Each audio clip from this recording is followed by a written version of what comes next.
Welcome viewers, Papiya কিচেনে আপনাদের সবাইকে স্বাগত। আজকে আমি বানাবো মৌরি দিয়ে হাঁসের ডিম। আপনারা সবাই শুরু থেকে শেষ পর্যন্ত আমার সাথে থাকবেন। চলুন আমি কিভাবে বানাচ্ছি সেটা দেখবেন। ছখানা হাঁসের ডিম আমি নুন দিয়ে 20 থেকে 25 মিনিটের মতন সিদ্ধ করে নিয়েছি, তারপরে খোসা ছাড়িয়ে নিয়েছি। এখন আমি ডিমগুলোকে একটা চাকু দিয়ে হাফ করে নেব।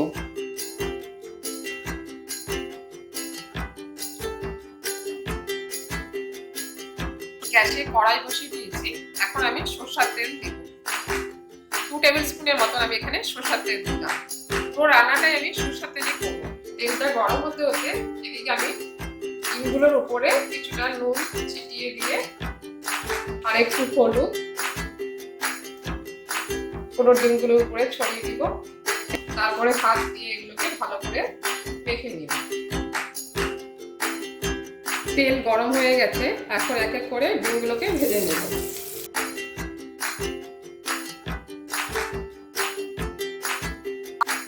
ডিমের মশলাটা বানানোর জন্য একটা আমি গোটা পেঁয়াজ নিয়ে নিয়েছিলাম। ওই পেঁয়াজটা হাফ আমি নিয়েছি, আর এই পেঁয়াজটা আমার লাগবে না, এটাকে আমি সরিয়ে দিচ্ছি। ওই হাফ পেঁয়াজটা আমি কুচি করে নিয়েছি। হাফ ইঞ্চির মতন আদা কুচি করে নিয়েছি। এখানে 8খানা কাঁচা লঙ্কা আছে আর 1 চামচ মৌরি আছে, গোটা মৌরি আছে। পুরো জিনিসটা আমি মিক্সিতে পেস্ট করে নেব।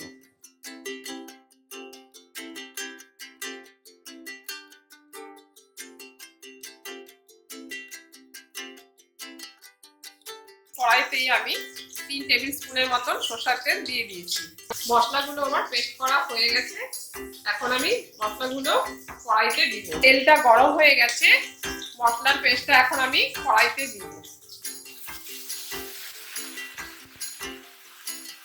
ডিমগুলোকে দুদিকে ভালো করে হালকা করে ভাজতে হবে, কড়া করে না, তাহলে কড়া করে ভাজলে ডিমের যে এইগুলো শক্ত হয়ে যাবে। এখানে আমি নুন স্বাদ মতন দিব।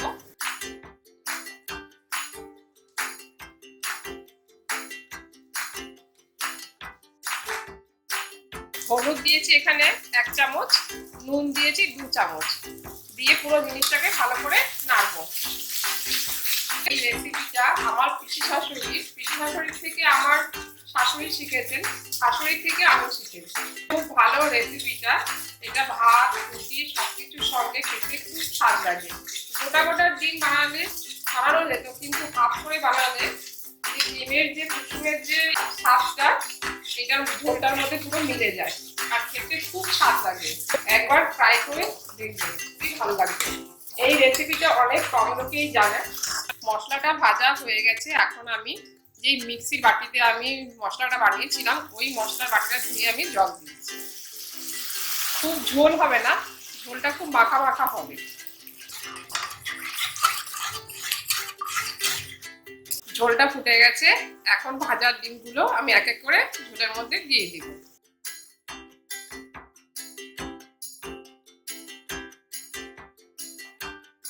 এখন ডিমটাকে 5 থেকে 7 মিনিটের মতন মিডিয়াম টু লো ফ্লেমে ডিমটাকে হতে দিব।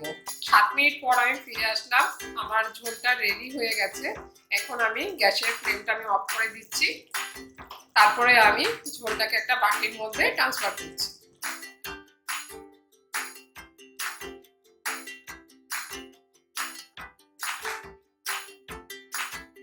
রেডি হয়ে গেছে আমার মৌরি দিয়ে বাটা হাঁসের ডিম। ভালো লাগলে লাইক শেয়ার নিশ্চয়ই করবেন।